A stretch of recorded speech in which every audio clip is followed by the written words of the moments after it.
Bonjour à tous. J'espère que vous allez bien tout d'abord et je voulais remercier l'équipe, la joyeuse équipe de la Com des Curieux de m'avoir accueilli pour cet événement. C'est la jeunesse comme je l'aime, dynamique, sympathique, etc. Et puis ils ont mis en place un événement en plus très sympathique. Donc merci à eux. Alors, je vais pas me présenter, on le fera après à l'occasion parce que je vais pas grignoter sur mon temps de présentation. En revanche, ça m'intéresserait beaucoup de savoir qui vous êtes et pour ça, je vais poser quelques questions et vous pouvez lever la main. Alors, professionnel de la communication, ouais. Est-ce qu'il y a des gens à leur compte, créateurs d'entreprises? Ouais, des managers qui ont à gérer une équipe peut-être? Ouais. Des dirigeants peut-être? Ok. Et des gens qui sont dans peut-être leader de soi-même? Responsable de soi. Alors, si je vous pose cette question, c'est parce que la majorité des clients, qu'ils soient créateurs d'entreprise, managers, dirigeants, sont déjà des leaders. Ils viennent me voir avec une demande un peu paradoxale qui est celle « je veux devenir un leader ». Que faire? Et en fait, sous cette demande, ça paraît un peu paradoxal, mais ce qu'on peut constater, c'est que même s'ils ont les outils des leaders, parfois ils les ont pas tout à fait, même s'ils ont tous les outils du management, même s'ils savent faire, ils perçoivent un manque de ressources évident face à un monde qui aujourd'hui est appelé un monde VUCA. Peut-être que vous avez déjà entendu cette expression-là. Alors, je vais peut-être... D'accord, merci. Le monde VUCA, ça va aller, merci. C'est le monde complexe des entreprises d'aujourd'hui. Qu'est-ce qu'on constate dans les entreprises d'aujourd'hui? Elles sont volatiles, les décisions sont volatiles. Une entreprise, notamment parmi les créateurs d'entreprises, dure très peu de temps, ou alors elle se développe. Ça peut aller très vite. On retrouve aussi un concept qui est celui de l'incertain. On ne sait pas où on va. Avant, dans mon métier, on faisait des visions d'entreprise à 10 ans. Aujourd'hui, c'est très rare d'aller à 4, 5 ans et encore. On ne sait pas où on va et on a du mal à aborder cet incertain. La complexité, et vous le savez, dans vos métiers de communication, dans vos métiers en général, comment gérer le fait que tout va vite, qu'on est débordé d'informations, qu'on doit prendre des décisions rapidement, qu'on doit faire face à des tas d'événements très très rapidement. Et l'ambiguïté, c'est que même quand on prend une décision, même quand on agit, on sait jamais si c'est bon pour l'entreprise ou pas, si c'est bon pour nous ou pas. Ce monde VUCA, ici très courtement résumé, c'est ce qui m'amène à travailler sur le creative leadership et à parler de leadership créatif, de leader créatif. Aujourd'hui, probablement, et les leaders, vous avez compris ce que j'entendais par leader, le leader c'est vous. À partir du moment où vous prenez les rênes dans votre vie. Aujourd'hui, être leader, probablement, ça suffit pas. Pourquoi? Parce que, en fait, il y a deux façons de mener sa vie. Soit on va suivre les rails, on va attendre que l'environnement décide pour nous, et on va prendre les directions qui nous sont données. Et probablement, on peut être très bon dans tous les métiers, dans tous les secteurs. L'autre manière de faire, et qui concerne le leader créatif, ça va être à un moment donné de se dire « c'est moi qui choisis, c'est moi qui vais, c'est moi qui prends la décision ». Et en fait, il n'y a pas beaucoup de différence entre les uns et les autres. Simplement, dans la seconde catégorie, il va y avoir quelque chose qui est de l'ordre de dire « aujourd'hui, c'est moi qui choisis, je passe à l'action, c'est moi qui le fais ». Et j'attends pas qu'on me dise ce qu'il faut faire. Et pour ça, il vaut mieux avoir quelques ressources. Et c'est là où on parle de créativité. Et qu'est-ce que la créativité, dans la manière où je l'aborde en entreprise? Ça n'a pas grand-chose à voir avec l'art. C'est la première chose à laquelle on pense en général en matière de créativité. Ça a plutôt à voir avec le fait de trouver de nouvelles idées. Et pas seulement de les trouver, parce que ça, en plus, si vous travaillez, pour ceux qui travaillent dans la communication, on est assez habitué à ces procédés-là. C'est pas seulement le fait de trouver de nouvelles idées, c'est de trouver des idées viables par rapport à un contexte, et des idées qu'on va mettre en application et qui vont permettre ensuite l'innovation.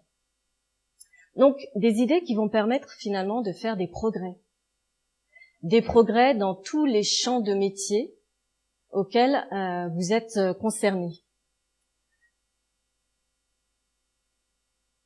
Alors, qu'est-ce qu'on peut constater du leader créatif? C'est qu'il a 5 caractéristiques qui le distinguent des autres. La première, c'est cette possibilité à sortir du cadre. Et on va y revenir. La deuxième, c'est de pouvoir écouter son intuition. La troisième, accepter l'imperfection. La quatrième, garder ses convictions. Et la cinquième, dépasser les attentes, entre guillemets, des autres. Alors, ce que je vous propose, puisque le temps est court, c'est de vous entraîner à savoir si vous-même, vous avez ces qualités du leader créatif, avec des petits exercices ou avec des petits visionnages qu'on va mettre en place. C'est OK pour vous? Ouais? Première qualité, sortir du cadre. Et là, je vous propose un petit exercice assez simple à faire, peut-être que certains connaissent. L'exercice des 9 points. Vous avez ici 9 points. La consigne est assez claire, vous pouvez reproduire les 9 points sur un petit papier. Il s'agit de relier les 9 points avec 4 traits, de manière fluide, de manière continue en fait. Alors je vous propose d'essayer. Donc 4 traits, vous reliez les 9 points, tous doivent être liés les uns entre les autres, et il ne doit pas y avoir de rupture dans les lignes. Et quand vous y arrivez, levez la main.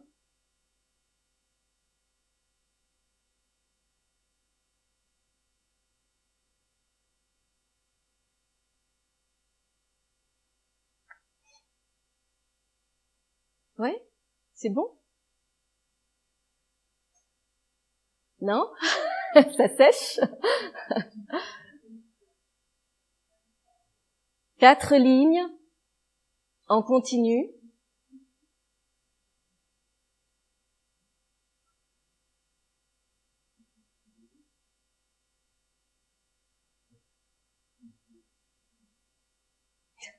Non? Ah, finalement, non, mince.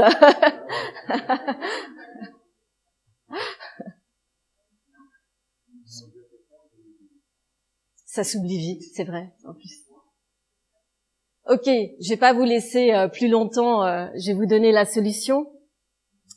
Parce qu'en fait, ce qu'il faut retenir d'important dans cet exercice, c'est qu'il est impossible à faire si vous restez dans un cadre habituel, qui serait celui de rester dans le carré. Vous voyez, les 9 points constituent un carré. Et en fait, si vous regardez là, il faut évidemment sortir du carré imposé pour pouvoir tracer les lignes et effectivement pouvoir tracer 4 lignes avec les 9 points en continu. Alors pourquoi je vous dis ça? Parce que sortir du cadre, c'est exactement ça. On a tous un référentiel dans lequel on agit avec plus ou moins d'aisance. Et en fait, probablement, si on veut aller plus loin, si on veut développer tout son potentiel, il faudra pouvoir sortir de ce référentiel pour trouver de nouveaux points de repère et pour pouvoir agir un peu plus largement. Ça, c'est une des caractéristiques du leader créatif, que ce soit de Martin Luther King à Steve Jobs, ils ont tous cette capacité à sortir du cadre, à utiliser le cadre. Moi, j'aime bien aussi l'expression jouer dans le cadre, utiliser le cadre pour aller un peu plus loin. Ça va? Deuxième exercice, écouter son intuition. Alors avant de vous donner les questions, parce que sinon vous allez cogiter dessus, écouter son intuition, on a deux manières de réagir et ça fait un petit peu la transition avec ce que disait l'intervenant précédent. On a une forte capacité à s'appuyer sur notre base de connaissances. Il y a les choses qu'on sait vraies, on s'appuie dessus, et les choses qu'on pense vraies. Et c'est peut-être cette partie qui est un peu plus délicate. On s'appuie sur la logique, sur la connaissance pour prendre des décisions. Et peu d'entre nous savent s'appuyer également sur l'intuition, sur le ressenti, pour envisager des situations et trouver de nouvelles solutions. Dans l'idéal, travailler avec les deux logique et intuition nous permet d'aller un peu plus loin de nos possibilités. Pouvoir s'appuyer sur notre intuition nous permet de ressentir des choses et de faire ce qu'on appelle dans mon métier des percées. Donc, au lieu de faire comme tout le monde, on va trouver des solutions inédites, innovantes, créatrices. D'accord ? Seulement, l'intuition, c'est pas palpable, c'est de l'ordre du sensible, et on lui fait pas tellement confiance. Alors, si vous voulez utiliser votre intuition, si vous voulez aller plus loin sur le sujet, sachez que vous pouvez l'exercer, si c'est pas déjà le cas. Et une première manière très simple de l'exercer, on va faire le petit exercice.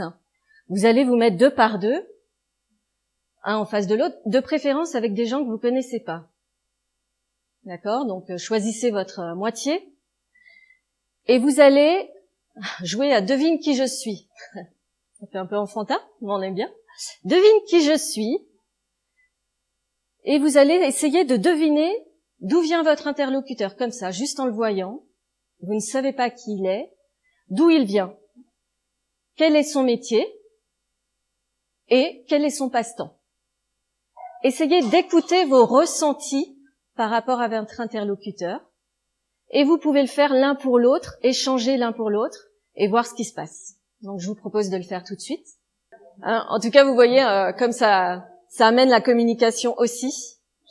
Donc voilà, vous pouvez vous amuser dans toutes les situations avec ce genre de petits exercices, à vous poser des questions pour exercer votre faculté, vos sens en fait, à sentir qu'est-ce que dégage l'autre, pas seulement l'autre, qu'est-ce que dégage cette situation, ce projet, etc. Essayez d'exercer, déguiser tous vos sens. Bon, ça s'entraîne. Alors, 3e condition.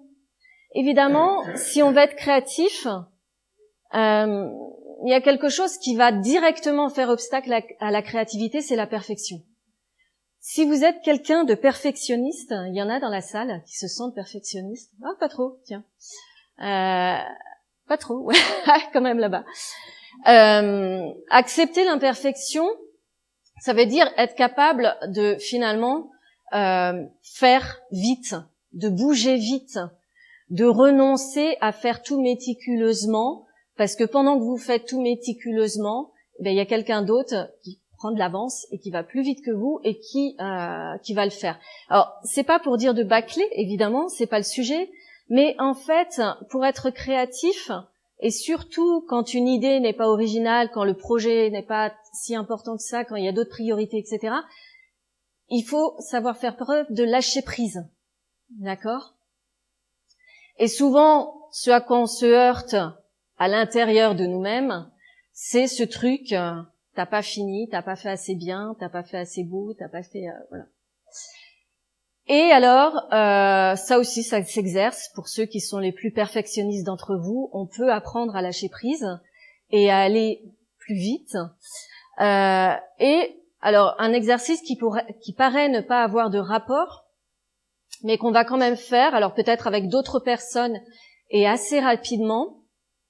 Souvent, les perfectionnistes ont du mal à accepter ce qui vient de l'extérieur et notamment accepter qu'ils font du bon travail, qu'ils font des bonnes choses.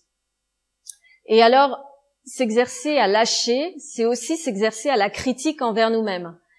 Quand un compliment vient envers nous, t'as fait du bon travail aujourd'hui. Ah non, mais moi j'ai pas été au bout. Vous savez, tous ces petits discours intérieurs qui nous sapent un peu le moral.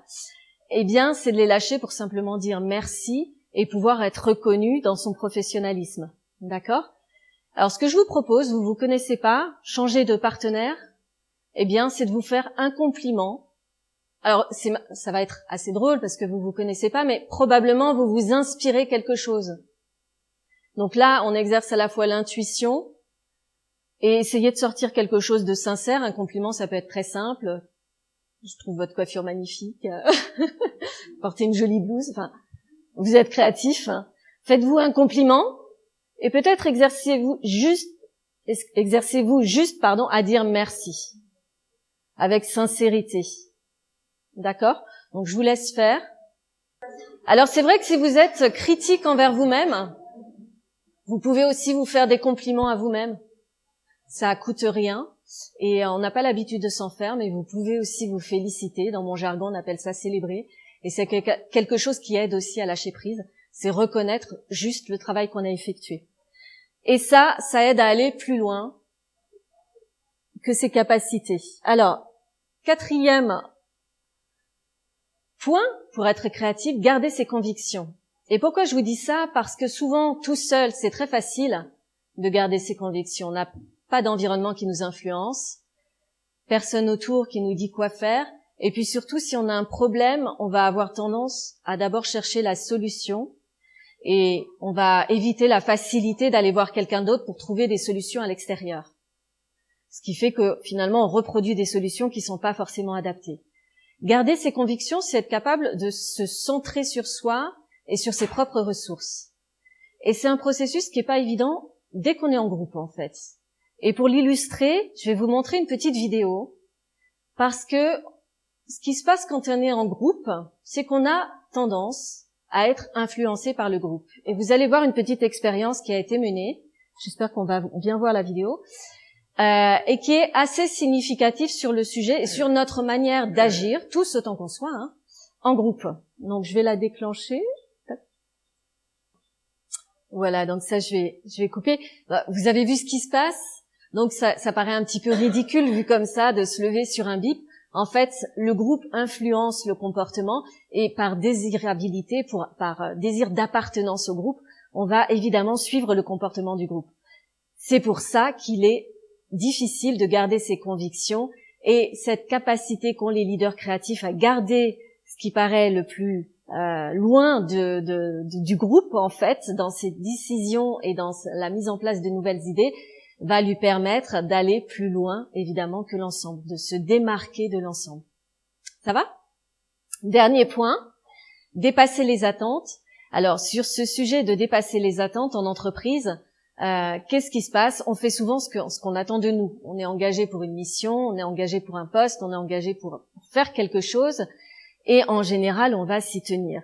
Qu'est-ce que va faire un leader créatif? Il va être dans la proposition supplémentaire. Il va dépasser ce que l'on peut attendre de nous. D'accord? Et pour ça, en fait, ça veut dire, évidemment, avoir entre autres une très bonne capacité à examiner un contexte, une situation, et proposer de nouvelles idées dans ce contexte-là, pour éventuellement faire avancer la chose si on voit que ça peut être utile à l'entreprise, bien sûr. Et c'est ce qu'on fait toujours quand on est un leader créatif. On veut faire avancer les choses parce qu'on est capable d'avoir une certaine vision et on est capable finalement de proposer des solutions inédites dans la manière de faire. Alors, évidemment, dépasser les attentes, c'est tout un chemin. Comme vous l'avez vu, on est souvent en conformité dans un groupe. Alors au niveau d'une entreprise, c'est encore plus gros, évidemment. Donc il y a la place qu'on peut avoir, qu'on peut tenir, énormément de questions sous-jacentes qui se résolvent pas en un instant. Mais en tout cas, un premier pas, ça peut être sûrement d'échauffer sa créativité et d'échauffer sa capacité à trouver de nouvelles idées. Et là, on va le faire ensemble avec un dernier petit exercice. Sous forme de brainstorming collectif, on va faire un bouquet final. C'est trouver tous les usages possibles d'un stylo. Et je vous laisse interréagir, allez-y. En posant bien sûr le non-jugement, la bienveillance. Toutes les idées sont bonnes à prendre et il n'y a pas d'idées farfelues, d'accord? Donc on y va. Tous les usages possibles d'un stylo. Passage de parole. Allez. Écrire. Des stresseurs, alors ouais, ok. Quoi d'autre? Faire du bruit. Se gratter le dos. Se tenir les cheveux. Allez-y, allez-y. Je suis sûre que vous êtes plein d'idées. Un pointeur. Ah bah ouais, tiens. Quoi d'autre? Projectile. Pas sur moi, s'il vous plaît. Quoi d'autre? Ça sèche. Stylo, sarbacane. Ah ouais, ça. Redoutable. Dessiner. Une baguette magique. On pourrait y aller encore. Il y a plusieurs phases, mais on pourrait y aller encore. Peut-être que vous osez pas trop. Donc, exercez-vous à sortir de nouvelles idées, des idées originales, et vous aurez toutes les caractéristiques finalement d'un leader créatif dans vos métiers et dans votre communication. Voilà, c'est ici que ça se termine pour nous. Si vous avez des questions, des interrogations, n'hésitez pas, je suis à votre écoute.